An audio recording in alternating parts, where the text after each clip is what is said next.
This channel does not promote any violent, harmful, or illegal activities. All content provided by this channel is meant for an educational purpose only. আমরা কি দেখলাম মঙ্গলবার থেকে স্বাস্থ্য ভবনের সামনে অবস্থান আন্দোলনে জুনিয়র চিকিৎসকরা প্রথম দিন থেকেই পাশে রয়েছেন সাধারণ মানুষ নাগরিকরা আজও তার ব্যতিক্রম হলো না জুনিয়রদের পাশে দাঁড়ালেন সিনিয়ররাও ডাক্তাররা দিনে দুবার ব্যবহার করো স্টপেজ ক্রিম আর নিজেকে রাখো evergreen কেয়াশেড aroma therapy stoppage cream আর খুঁজে পাও নতুন আমিকে।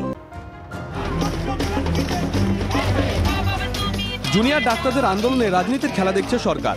বুধবারে স্বাস্থ্য প্রতিমন্ত্রী চন্দ্রিমা ভট্টাচার্য বলেছেন, পেছনে কোনো রাজনীতির খেলা আছে, তাই এতটা সময় লাগছে এত কিছু চিন্তা ভাবনা করতে, কিন্তু আলটিমেট লক্ষ্য হচ্ছে আসলে খোলা মনে কোনো আলোচনা দরকার নেই, চায় না।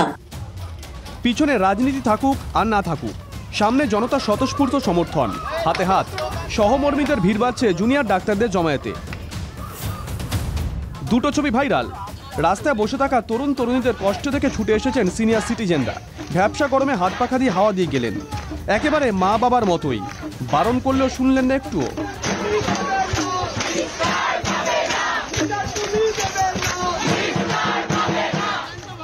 বরানগর থেকে 2 ক্যান রসগোল্লা নিয়ে হাজির 11 বছরের মেয়ের বাবা। একটাই কথা, বিচার চাই।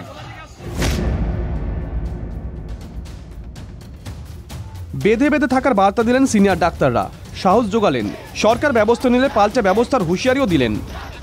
যদি তোমাদের একজনের উপরও কোনো কারণে সাসপেনশন আসে, আমরা সমস্ত সিনিয়র ডাক্তাররা ওপিডি ওয়ার্ক তুলে নেব। বৃহস্পতিবার সকালেও একজোট হয়ে একই বার্তা সিনিয়র ডাক্তারদের সংগঠনের। যদি জুনিয়র ডাক্তারদের ওপর কোনো রকম শাস্তিমূলক ব্যবস্থা নেমে আসে, তাহলে আমরা বাধ্য হব কর্মবিরতির মতো কোনো বড় পদক্ষেপ গ্রহণ করতে। মুখ্যমন্ত্রীর স্বয়ং তাদের সঙ্গে বসা উচিত, না হলে কিন্তু এই বার্তা যাবে পশ্চিমবঙ্গের মানুষের কাছে যে মুখ্যমন্ত্রী চাইছেন না যে অচল অবস্থাটা দূর হোক। মঙ্গলবার দুপুর থেকে স্বাস্থ্য ভবনের সামনে অবস্থান বিক্ষোভ চালাচ্ছেন জুনিয়র ডাক্তাররা। বিকেল সন্ধ্যে থেকেই হাতে হাতে সাহায্য পৌঁছতে শুরু করে। বুধবার দিনভর খাবার দাবার এসেছে।